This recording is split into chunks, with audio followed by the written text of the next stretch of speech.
بسم اللہ الرحمن الرحیم الحمد للہ رب العالمین والصلاة والسلام علی نبینا و حبیبنا و امامنا و قدوتنا محمد وعلی آلہ و صحابہ اجمعین، اما بعد۔ آج میں سورہ نحل کی آیت نمبر 90 جو ہے، اس میں جو اللہ تعالیٰ نے حکم دیا ان اللہ یأمر بالعدل والاحسان، اللہ حکم دیتا ہے عدل اور احسان کا، تو اس پہ میں گفتگو کروں گا کہ عدل اور احسان کیا ہے۔ اور یہ بڑی اہم قرآن کی آیت ہے۔ اکثر آپ خطبوں میں سنتے ہوں گے، اکثر خطبے میں اس کا ذکر کریں گے، یہاں خطبہ ختم کریں گے، آخری خطبے میں ان اللہ یأمر بالعدل والاحسان یہ پڑھیں گے، جو بڑی اہم آیت ہے۔ تو آج اس پہ میں گفتگو کروں گا کہ عدل اور احسان کیا ہے۔ عدل جو ہے یہ بڑا جامع قسم کا لفظ ہے، اور عدل کے خلاف جو چیز ہے وہ ہے ظلم۔ اپوزٹ عدل کے کیا ہے؟ ظلم۔ اور عدل کا اصل معنی لغوی یہ ہے کہ ہر چیز کو اس جگہ رکھا جائے جہاں اسے ہونا چاہیے۔ اب مثلا ایک انسانی جسم میں عدل، اللہ نے عدل کیا ہے، جسم میں عدل، ہر چیز اس جگہ رکھی جہاں اسے ہونا چاہیے۔ بس آنکھیں دونوں برابر ہیں، عدل ہے۔ اگر برابر نہ ہو تو دیکھیں شکل کیا ہو جائے گی جی، ہونٹ برابر نہ ہو تو کیا شکل ہو جائے گی، کان ایک جیسے نہ ہو تو کیا شکل ہو جائے گی، ٹانگ ایک لمبی ہو ایک کم تو کیا شکل ہو۔ تو اللہ تعالیٰ نے قرآن میں فرمایا یا ایھا الانسان ما غرک بربک الکریم الذی خلقک فسواک فعدلک، کیا انسان تجھے تمہارے کریم رب کی طرف سے کس چیز نے دھوکے میں مبتلا کیا، جس نے تجھے پیدا کیا، فسواک نکسک، ہر چیز عطا کی، چھوٹی چھوٹی چیزیں جی، جیسے فائنل ٹچ، اور فعدلک توازن صحیح، عدل ہر چیز اس جگہ جہاں ہے۔ آج مثلا دنیا کے سارے ڈیزائنر، سائنسدان، ڈاکٹر سب کو آپ جمع کر لیں، انہوں نے کہا انسان کو پیدا کرنا کس چیز کو وہ تو چھوڑیں، آپ یہ انسان ہے سامنے جو اللہ نے پیدا کیا ہے، ہر چیز اللہ نے ایک جگہ رکھی ہے، آنکھیں یہاں ہیں، کان یہاں ہیں، زبان، ہونٹ، ہر جگہ۔ جو آپ بتا دیں کہ کوئی جسم کی جگہ جہاں ہے اس کی بجائے کسی اور جگہ ہوتی تو اچھی ہوتی، ڈیزائن کو اور ہوتا تو زیادہ اچھا ہوتا۔ تو یہ عدل ہے انسانی جسم میں اللہ تعالیٰ نے جو کیا ہے۔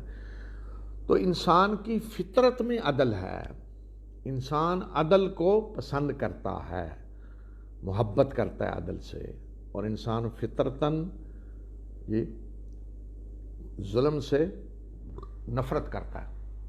کسی مثلا ایک بچہ ہے چھوٹا سا، ذرا اسے شعور ہو، اس نے کوئی غلطی کی، باپ نے اسے سزا دی، اب دوسرا بھائی وہی غلطی کرے اور باپ اسے سزا نہ دے تو فوراً احتجاج کرے گا کہ بجانو میں نے غلطی کی سزا دی اور اس نے کی تو آپ نے نہیں، فوراً احتجاج کرے گا۔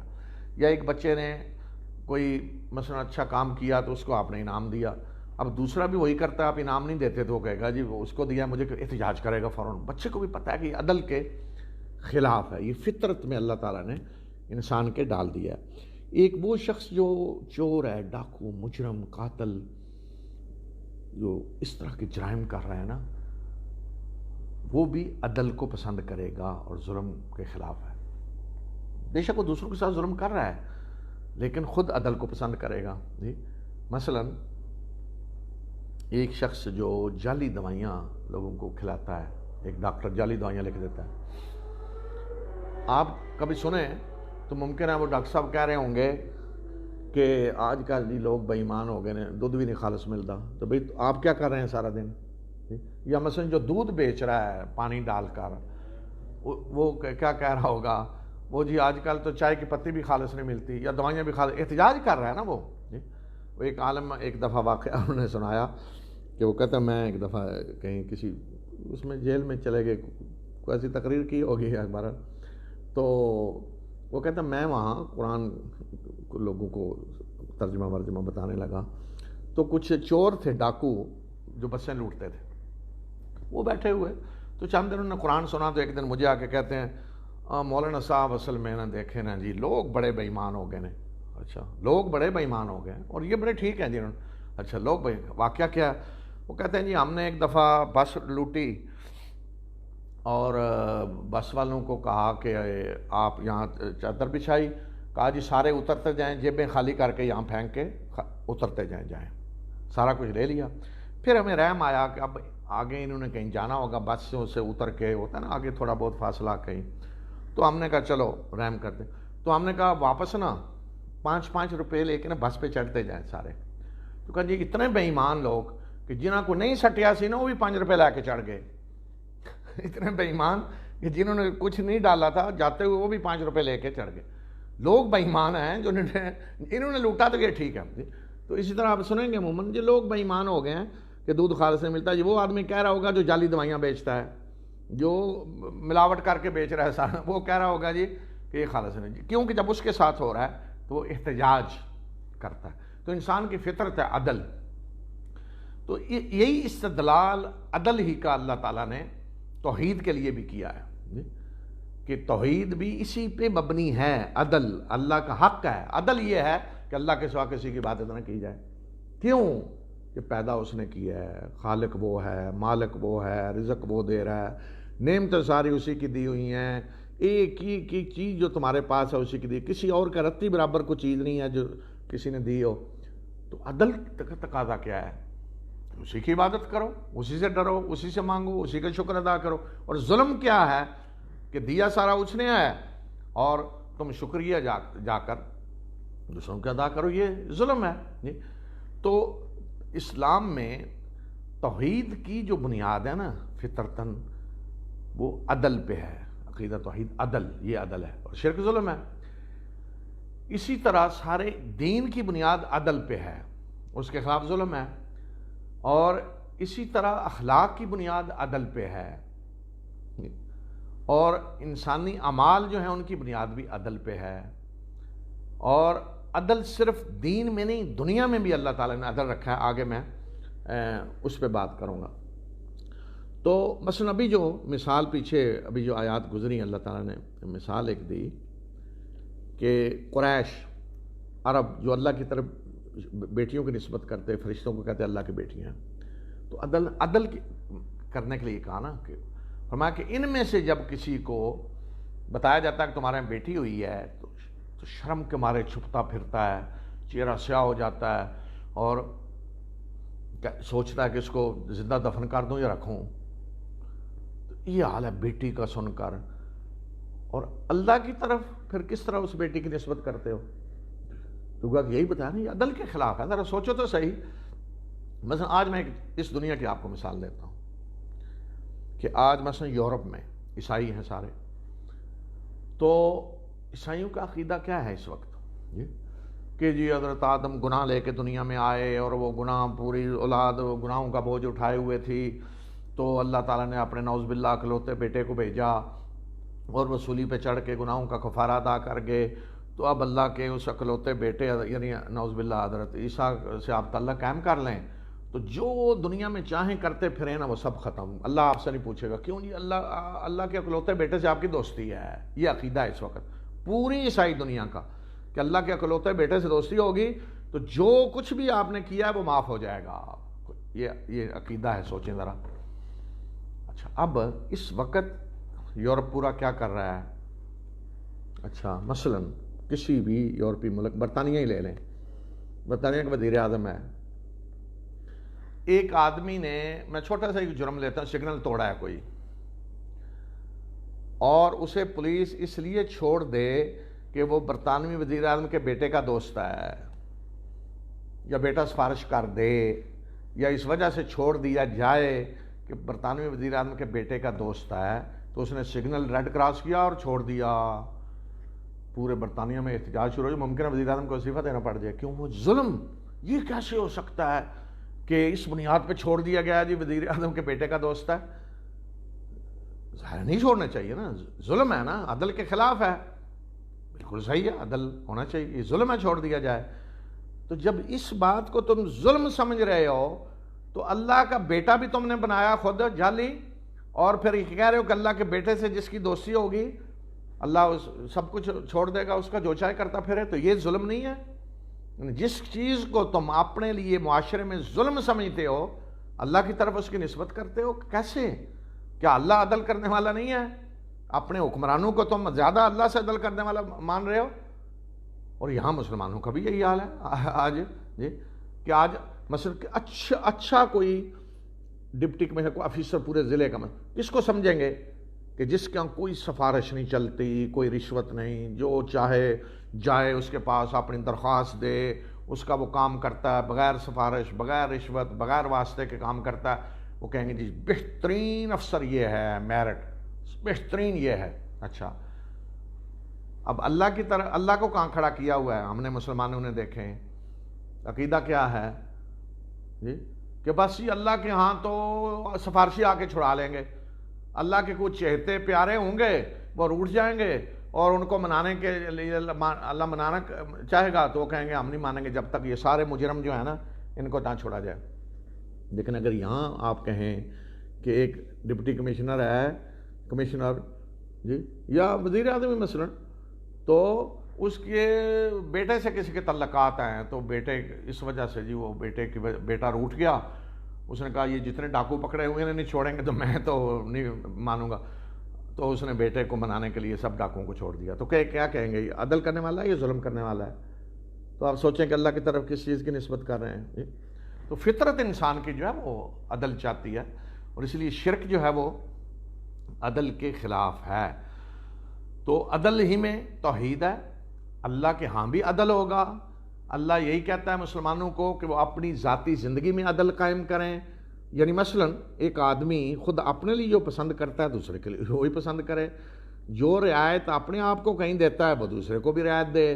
جب ایک چیز کہتا ہے کہ کوئی میرے ساتھ نہ کرے تو آپ بھی اس کے ساتھ اس طرح نہ کریں. جی انفرادی زندگی میں عدل ہو، آپ کے اخلاق کے اندر عدل ہو، پھر یہی عدل آپ کی عدالتوں کے اندر ہو.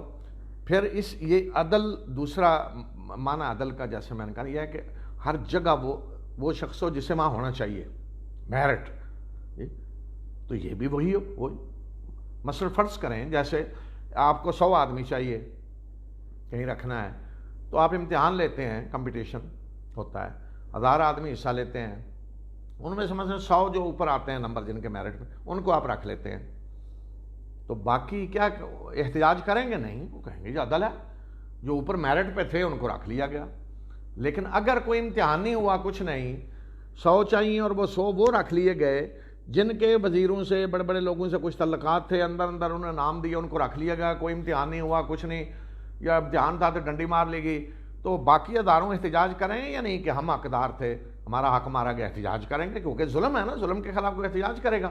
لیکن اگر آپ نے میرٹ پہ کیا ہے کام تو بے شک 10,000 لوگوں کو آپ نے نکال دیا اور 100 رکھ لیا تو وہ 10,000 احتجاج نہیں کریں گے، اس لیے کہ انہیں پتہ ہوگا کہ ہم میرٹ پہ پورے نہیں اترے اور جو میرٹ پہ تھے ان کو رکھا گیا.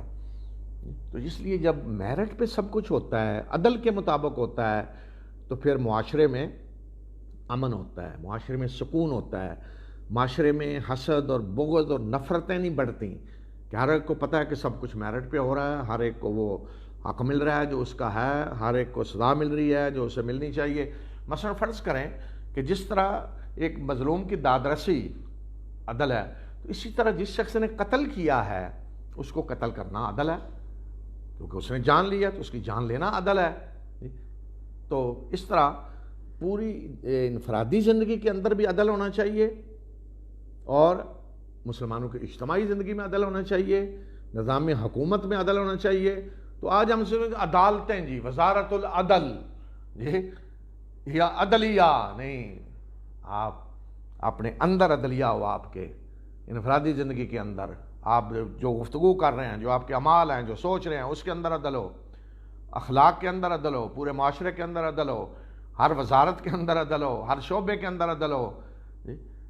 تو یہ ہر گھر کے اندر عطا کے عدل ہو، آپ کے گھر کا خاندان عدل پہ قائم ہو. ایک گھرانہ میاں بیوی ایک گھر بناتے ہیں وہ عدل پہ قائم ہو جی، عدل پہ بنیاد رکھی جائے جی. تو یہ عدل پوری آپ کی مذہبی زندگی جیسے کہتے ہیں عقیدہ، توحید، پھر اخلاق، پھر کردار، پھر آپ کا اجتماعی نظام، آپ کا سیاسی نظام، اس سب کے اندر عدل ہو، یہ عدل پر سارا قائم ہو. اسی میں دنیا کی کامیابی ہے، اسی میں آخرت کی کامیابی ہے، اسی میں معاشرے میں سکون ہوگا، امن ہوگا۔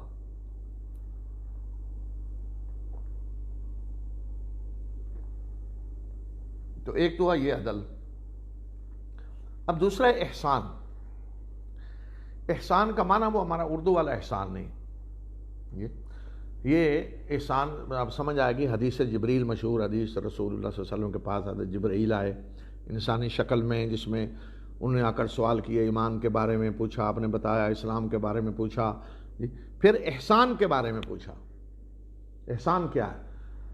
تو آپ نے کیا تشریح کی؟ جو آپ میں فرمایا، آپ نے فرمایا کہ ان تعبد اللہ کأنک تراہ فإن لم تکن تراہ فإنہ یراک، کہ تم اللہ کی اس طرح عبادت کرو حق ادا کرتے ہوئے کہ گویا کہ اللہ کو دیکھ رہے ہو، یا کم از کم یہ کہ اللہ تمہیں دیکھ رہا ہے۔ یعنی عبادت میں احسان آپ نے بتایا کہ جس میں حق ادا کر دیں کام کا، جیسے اللہ کے سامنے کھڑا ہے اور آپ دیکھ کر عبادت کر رہے ہیں اللہ کے سامنے، اس طرح یعنی جو بھی کام ہو بہترین طریقے سے ہو، حق ادا کر دیں اس کا۔ اب ظاہر ہے جب اللہ کو سامنے دیکھ کے عبادت کرے گا تو کیا کیفیت ہوگی؟ یہ سمجھے کہ اللہ مجھے دیکھ رہا ہے، مثلا کسی کا بات سر پہ کھڑا ہے تو کس طرح یکسوئی کے ساتھ بہترین طریقے سے کام کرے گا وہ اس وقت۔ تو اس طرح احسان، بہترین عقیدے میں احسان، عمل میں اسی طرح بہترین عمل، عبادت میں احسان، حق ادا کر دیں عبادت کا، جو یہاں نبی صلی اللہ علیہ وسلم نے مثال دے کے سمجھایا، احسان عبادت میں۔ نماز میں اسی طرح خشوع و خضوع، ایسا کہ اللہ کے سامنے کھڑے ہیں، نماز میں احسان، بہترین نماز، روزے میں احسان، بہترین روزہ اس کا حق ادا ہو، اسی طرح حج میں احسان، اسی طرح نیکی جو بھی آدمی کرے اس میں، اخلاق میں اعلیٰ درجے کا اخلاق ہو، کردار ہو، یہ ساری چیزیں جو ہیں ان میں احسان۔ پھر دنیا کے معاملات میں رسول اللہ صلی اللہ علیہ وسلم نے احسانی کی تشریح کرتے ہوئے فرمایا فَإِذَا قَتَلْتُمْ فَأَحْسِنُوا الْقِتْلَ وَإِذَا ذَبَحْتُمْ فَأَحْسِنُوا الذَّبْحَ، کہ احسان قتل میں بھی، کسی کو قتل کے بدلے قتل کرنا ہے تو اس میں بھی احسان ہو، ذبح کرنا ہے جانور تو اس میں بھی احسان ہو۔ مثلا آپ نے فرمایا کہ ذبح کرتے ہوئے جانور، ایک جانور ذبح کرنا ہے تو احسان کا درجہ ہو، کیا کہ چھری تیز ہو، اس کو کوئی تکلیف نہ پہنچائیں، ایک جانور کے سامنے دوسرے جانور کو ذبح نہ کریں، جانور کو ذبح کرنے سے پہلے گھسیٹ کے نہ لے جائیں، پہلے اسے خوفزدہ نہ کریں، اس کے سامنے چھری تیز نہ کریں کہ نظر آ رہا ہے جی میرے ذبح کرنے کے لیے، ورنہ ذبح ہی کرنا تو کوئی کہے جی اب پہلے چھری تیز کریں سامنے، نہیں، ایک لمحہ پہلے اسے ڈرائیں نہیں۔ اب ہم کہ یہ بہترین طریقہ، احسان کا درجہ جانور ذبح کرنے کے لیے۔ قتل کسی کو کرنا ہے، چلو اس نے قتل کیا، سزا میں قتل کرے تو وہ بھی اس طریقے سے ہو کہ جس میں اسے کم سے کم تکلیف ہو۔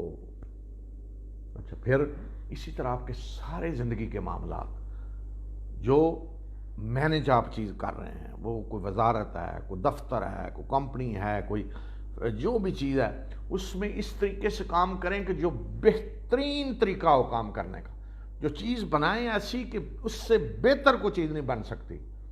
جیسے مثلا آج جاپان والے ہیں تو ان کی صنعت جو چیز جاپان میں بنے گی احسان کے درجے پہ ہوگی کہ بہترین طریقے سے بنائیں گے، یعنی کہ جعلی کو گڑبڑ کر بہترین طریقے سے بنائیں گے، بہترین طریقے سے کام کریں گے جو کریں گے۔ اسی طرح اور بھی آج دنیا میں ایسے ممالک ہیں کہ جن میں دنیاوی لحاظ سے احسان ہے، کوئی شک نہیں، ان کے معاملات، ان کے سرکاری دفاتر، ان کے نظام زندگی، ان کے فیکٹریاں جو چیز بناتے ہیں سارے، اس میں بالکل احسان کے اعتماد آدمی کرتا ہے کہ اس سے بہتر کوئی شکل نہیں ہو سکتی کسی چیز کے بننے کی۔ تو یہ احسان پوری زندگی میں ہو، صرف دین میں نہیں کہ نمازوں میں احسان ہے جو بڑے خشوع و خضوع سے نمازیں پڑھی جا رہی ہیں اور روزے رکھے جا رہے ہیں، نہیں، آپ کی دنیا کے جو سارے معاملات ہیں نا ان میں بھی احسان ہو، حتیٰ کہ جانور ہیں۔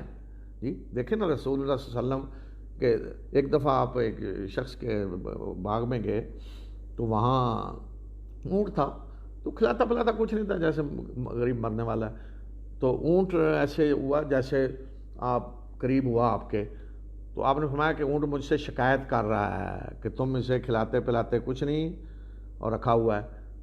تو پھر آپ نے فرمایا کہ جو اس طریقے سے کسی جانور کو رکھے کھلائے پلائے گا نہیں تو اسے پکڑ لیا، اسے کہا جائے گا بیچو اسے اجازت نہیں دی جائے گی جی۔ پھر اس لیے مسلمانوں کے دور میں جانوروں کے لیے بھی احسان ہوتا تھا کہ آپ اس سے زیادہ وزن نہیں لاد سکتے، اتنا خچر پہ، اتنا گھوڑے پہ، اتنا گدھے پہ، اس سے زیادہ وزن نہیں لاد سکتے۔